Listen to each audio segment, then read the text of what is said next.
आइए खबर शामिल करते हैं सादुकी के नवाही गांव मलके से। मलके में पाकिस्तान टेबल क्रिकेट टूर्नामेंट का फाइनल मैच खेला गया। हमारे नुमाइंदे राना असर शबीर की तफसील के मुताबिक बादल एवान सादुकी और शेखपुरा बेदाद एवान के दरमियान फाइनल मैच खेला गया, जिसमें बादल एवान की जानिब से वन मैन आर्मी का रोल अदा करने वाले ABR अब्दुर्रहमान सादुकी ने जरहाना बैटिंग का मुजाहरा किया और अपनी टीम को जीत से हमकिनार किया। टूर्नामेंट के मेहमान खुसूसी चौधरी नुमान रफीक, चेयरमैन मलके अमरान नज़ीर गुजर और मियां खलील अजब गुल नीमको वाले ने दोनों टीमों में इनामात तकसीम किए।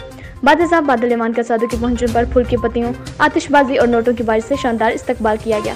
पूरे मैच की खुसूसी कवरेज पर बादल एवान ने ASN न्यूज़ के सीनियर सहाफ़ी और ASN न्यूज़ के एंकर पर्सन इमरान खान का शुक्रिया अदा किया।